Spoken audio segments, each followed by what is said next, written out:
Uber taxi का काम आप किस तरह स्टार्ट कर सकते हैं, कितनी इन्वेस्टमेंट चाहिए, कंपनी किस तरह रजिस्टर करवा सकते हैं, क्या आप विदाउट टीआरसी यहाँ पे पुर्तगाल में बिज़नेस कर सकते हैं या नहीं कर सकते। वीडियो का टॉपिक बड़ा इंटरेस्टिंग है। मेरा नाम है शहबाज चीमा, आप देख रहे हैं मेरा YouTube and Facebook channel. Video continue करने से पहले अगर आपको लीगल असिस्टेंस चाहिए तो आप मेरी ऑफिस के नंबर पे ऑफिस स्टाफ से कांटेक्ट कर सकते हैं। बाकी मेरे से पर्सनल बात करनी हो तो मेरा इंस्टाग्राम का लिंक और नाम भी स्क्रीन पे आ रहा है, आप वहाँ पे मुझे मैसेज कर सकते हैं। हेलो हाय नहीं, जो मेन बात है उसी को आप लिख के भेजिएगा। और बाकी आप जो डिस्क्रिप्शन में लिंक हो वीडियोस के, इनको लाजमी देखा करें। जो बेसिक इन्फॉर्मेशन है पुर्तगाल की आपको इन वीडियोस में मिल जाएगी, आपका काफ़ी कॉन्सेप्ट क्लियर हो जाएंगे। सेकंड चैनल है, स्क्रीन पे नेम भी आ रहा है, इनको भी सब्सक्राइब कर लीजिएगा। और उसमें पुर्तगाल से रिलेटेड डेली व्लॉगिंग, लाइफस्टाइल और मामला जो पुर्तगाल के हैं उसको हम डिस्कस किया करेंगे। अच्छा, टॉपिक को हम आगे बढ़ाते हैं जी। पुर्तगाल में काफ़ी लोग जो इमिग्रेंट्स हैं, जो गल्फ़ कंट्रियों से मूव होके आ रहे हैं, उन बेचारों के पास कुछ ना कुछ सेविंग्स होती हैं। जो 10 साल, 15 साल, 20 साल बेचारों ने अपनी एक लाइफ का हिस्सा गुजार के कुछ थोड़े थोड़े पैसे करके अपना पेट काट काट कर उन्हें 20, 25, 30 हज़ार यूरो जोड़ा होता है। क्योंकि वहाँ की करेंसी ज़रा यूरो में कन्वर्ट करें तो थोड़ी सी अमाउंट बन जाती है। जैसे पाकिस्तान का करोड़ रुपया, 1 करोड़ की पहले वैल्यू होती थी, अब तो वैल्यू नहीं है। तो 1 करोड़ को हम कन्वर्ट करें यूरोस के अंदर तो मेरा अपना ख्याल है वो 30 हज़ार अराउंड, प्लस माइनस है 30 हज़ार यूरो। तो 30 हज़ार इनका तो 30 हज़ार ही है ना। तो हम कहते हैं वो 1 करोड़ ला देता, करोड़ दी इन्वेस्टमेंट कर छड़ी, तो करोड़ यहाँ पे कुछ भी नहीं है। अच्छा, बात यह है कि लोग यहाँ पे आते हैं जो बिज़नेस करना चाहते हैं टैक्सीज़ का। मेरा अपना भी, जैसे आप मुझे फॉलो कर रहे हैं मेरी वीडियोस को, तो मेरा अपना भी फूड डिलीवरी और ट्रांसपोर्टेशन कंपनी है, मेरी भी टैक्सीज़ का काम है। तो भाई इसमें लोग क्वेश्चन करते हैं, भाई हम बिज़नेस कैसे स्टार्ट कर सकते हैं, कितने पैसे हमें चाहिए और कितनी अर्निंग हमें होगी। तो पहले मैं सबसे पहले आपको बताता चलूँ कि देखें, जहाँ पे पहली बात है बिज़नेस वो करना चाहिए जिसमें आपकी अपनी एक्सपर्टीज़ हो। लेकिन लोग ऊबर वाले काम में, इसलिए मैं भी रिकमेंड करता हूँ लोगों को जिनकी जो अनप्रोफेशनल लोग हैं, जिनको नहीं पता कि हमने आगे क्या करना है, बिज़नेस कभी नहीं किया, तो उनके लिए जो ऊबर का बिज़नेस है वो ईज़ी टू स्टार्ट और ईज़ी टू क्लोज़ है। कि भाई गाड़ी खरीदी, कंपनी बनाई, स्टार्ट कर दिया, बंद करना है, गाड़ियाँ बेच दो, कंपनी बंद करो, भाई टाटा बाय बाय, ठीक है। तो वो ये एक प्लस पॉइंट है इसका। अब लोग यहाँ से पूछते हैं हम टीआरसी के बिना हम ये काम कर सकते हैं। जी बिल्कुल, पुर्तगीज़ गवर्नमेंट आपको अलाउ करती है। जब आप पुर्तगाल में एंटर हो जाते हैं, आपकी लीगल डॉक्यूमेंटेशन हो जाती है, इमिग्रेशन के अंदर आप अपने डॉक्यूमेंट सबमिट कर देते हैं, तो भाई आप लीगली राइट्स मिल जाते हैं। आप यहाँ पे जॉब कर सकते हैं, बिज़नेस कर सकते हैं, प्रॉपर्टी खरीद सकते हैं, जस्ट ट्रैवलिंग नहीं कर सकते जब तक आपको कार्ड नहीं मिलता। उसके बाद जी ऊबर का जो बिज़नेस है वो कंपनी, और हम किस तरह स्टार्ट कर सकते हैं। कोई रॉकेट साइंस नहीं है। नॉर्मली आपने कंपनी रजिस्ट्रेशन करवानी है। कंपनी रजिस्ट्रेशन की जो कॉस्ट है वो भी इतनी ज़्यादा नहीं होती। हर कंसल्टेंट की अपनी एक फ़ीस होती है, सरकारी फ़ीस तो आपको पता ही है वो जितनी है। उसके बाद रजिस्ट्रेशन होती हैं, जैसे आईएमटी का ऑपरेटिंग लाइसेंस चाहिए होता है, तो वो होता है, उसकी फ़ीस अलग होती है। तो आपको प्लस माइनस करके आपको अराउंड, आप कह लें कि आपको 1500-2000 यूरो आपका खर्चा आ जाना है कंपनी फॉर्मेशन के ऊपर।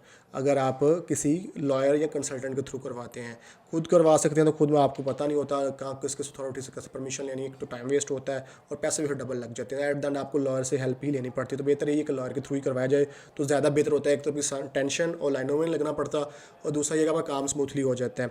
फिर उसके बाद है जी गाड़ी का क्या सीन है, कितनी इन्वेस्टमेंट चाहिए। देखिए यहाँ पे गाड़ियाँ बहुत महंगी है पोर्चुगल के अंदर। ऊबर के अंदर 7 साल पुरानी गाड़ी सिर्फ चल सकती है। 7 साल से पुरानी गाड़ी ऊबर नहीं लेगा। और वो भी आजकल जो नया लॉ आया ऊबर का, वो भी 7 सीटर। 2025 के बाद 5 सीटर गाड़ी बिल्कुल नहीं चलेगी ऊबर के ऊपर। बोल्ट के ऊपर चलेगी, लेकिन बोल्ट का भी काम अच्छा है, खाली बोल्ट पे भी चले तो काम चलता रहता है। अब जो नई गाड़ी आप लेते हो, 2023 मॉडल की बात करूँ, 22 या 23 की, 20-22 हज़ार यूरो की नई गाड़ी है यहाँ पुर्तगाल के अंदर, ठीक है। फिर उसकी इंश्योरेंस होती है जब मैं लास्ट टाइम मैंने करवाई थी अभी 2-3 महीने पहले, तो 2200 यूरो की एनुअल हुई है, जो कि फुली इंश्योर्ड होती है गाड़ी। तो आपकी गाड़ी प्लस माइनस करें 25 हज़ार यूरो में एक नई गाड़ी पड़ जाती है। अगर तो भाई आप एक गाड़ी बाय कर रहे हैं और आप खुद नहीं चला रहे, तो फिर मैं आपको ये बिज़नेस रिकमेंड नहीं करूँगा। क्योंकि आपने जब कंपनी स्टार्ट करनी है, आपके कुछ मंथली फिक्स जो खर्चे हैं वो हो जाने हैं। एक आपका अकाउंटेंट का खर्चा, जो अकाउंटेंट यहाँ पे 150 से लेकर 250 यूरो तक फीस होती है। नॉर्मली अकाउंटेंट्स की डिफरेंट होती है, तो वो आपको मंथली पे करना है। प्लस आपको 3 दिन में बाद ईवा आना है, टैक्स आना है, वो पे करना है आपने। प्लस आप फिर किस तरह मैनेज करोगे, खाना पीना अपना नहीं कर पाओगे, क्योंकि आपको प्लस माइनस करके एक गाड़ी 1,000 यूरो देगी, फिर उसकी मेंटेनेंस भी निकलेगी। तो एक गाड़ी से तो भाई मैं आपको रिकमेंड नहीं करूँगा। उससे बेहतर ये है कि आप, जैसे मेरी कंपनी के अंदर काफ़ी जानने वालों ने as a part time side income के तौर पर मेरी कंपनी में गाड़ियाँ डाली हुई हैं और चल रही हैं, कि इस तरह आपको ये अपना दोस्त जिस पे आप ट्रस्ट कर सकते हैं। खैर अगर आप अपने नाम की गाड़ी भी अब चला सकते हैं, पहले तो होता था कंपनी के नाम गाड़ी होनी चाहिए, लेकिन आप अपने नाम पे भी खरीद के गाड़ी किसी की कंपनी में चला सकते हैं। तो बेहतर है किसी जानने वाले की, जो आपका ट्रस्टवर्थी बंदा है, उसकी कंपनी के अंदर गाड़ी लगवा दें, ताकि आप ये जो मंथली एक्सपेंस है ये नहीं होंगे, तो फिर आपको कुछ ना कुछ इनकम आती रहेगी। अगर आप अच्छा बिजनेस करना चाह रहे हैं तो फिर 3-4 गाड़ियाँ तो होनी चाहिए आपके पास, ताकि आपको महीने का कुछ 2-3 हज़ार यूरो आए, जिसमें प्लस माइनस करके आपको 2,000-2,500 यूरो महीने का आपको बचे, ताकि आपके खर्चे खुर्चे निकलें और आपका निज़ाम चलता रहे। अब इसमें होता क्या है, बचत, आपने लेट्स सपोज गाड़ी का काम 3,000 यूरो महीने का हुआ, 3,000 यूरो का काम हुआ है, तो उसके अंदर 45% मिनिमम परसेंटेज होती है ड्राइवर्स की। जैसे मेरे पास ड्राइवर है 47% पर मैं उनको दे रहा हूँ, जो अच्छे ड्राइवर जो अच्छा काम करते हैं। कहीं को मैं 50% भी ऑफर करता हूँ, जो बहुत अच्छा काम करते हैं, जिनको पता लगन है पैसा कमाने की, मुझे भी फ़ायदा है तो मैं भी उनको फ़ायदा दे रहा हूँ।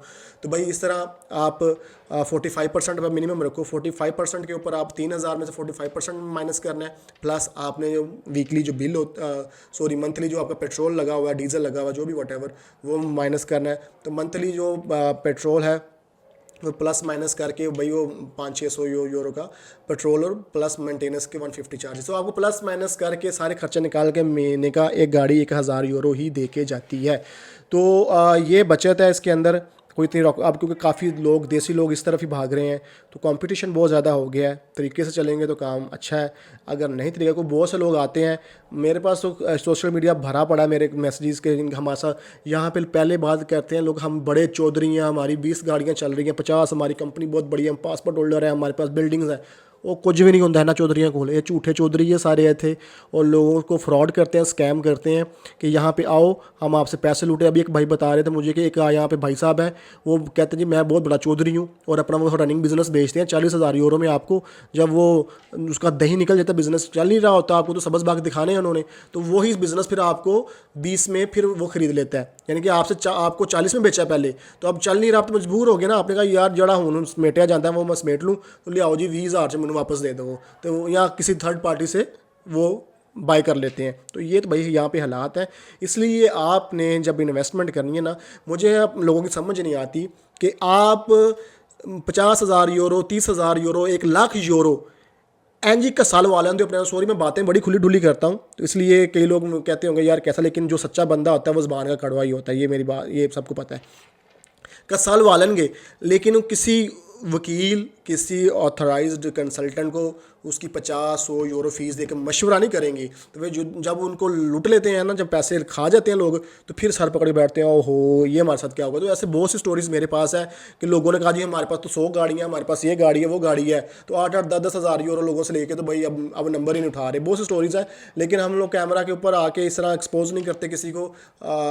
कई लोग जो बेचारे होते हैं हालातों के मारे होते हैं, यहाँ भी इधर उधर भटक रहे होते हैं, वो क्या बेचारा उनकी स्टोरी हम शेयर करें किसी के साथ, तो इसलिए हम भी इंसिस्ट नहीं करते। लेकिन बहुत से लोगों से ऐसा स्कैम हो चुका है कि वो बहुत बड़ा चौधरी है, तो चौधरी करदा फ्रॉड ही सारा कुछ है, तो वो फ्रॉड का चौधरी बने हुआ है। तो ऐसे चौधरियों से आपने बच के रहना है, अपनी वर्किंग करें, वकील के पास जाएं, वकील के थ्रू काम करें, ताकि हर चीज़, किसी के साथ कॉन्ट्रैक्ट भी करना है लॉयर के थ्रू कॉन्ट्रैक्ट करें, और भाई किसी दे नाल हथ वे लो, किसी का कोई दिया हुआ डॉक्यूमेंट साइन नहीं करना। मेरे पर्सनल एक्सपीरियंस है, 35,000 यूरो का टीका लगा था मुझे, कि मैंने ऐसे ही कॉन्ट्रैक्ट साइन कर दिया जिसकी रद्दी वैल्यू थी, और मुझे वकील ने कहा था कि भाई इनू छड़ अमाउंट में इतने अपनी नवी लाइफ शुरू कर, यदा कुछ नहीं बनना, ये कॉन्ट्रैक्ट रद्दी है जो तुमने साइन किया है। तो इसलिए लॉयर के थ्रू जाया करें हर चीज़, ताकि लॉयर जो या आपके लॉज हैं वो क्लॉज डाले उसके कॉन्ट्रैक्ट के अंदर, बंदे को बाउंड करे, साइन करे। अगर हैंकी पंकी करे तो तेरी ऐसी की तैसी, फिर तो जाता कहाँ पे है।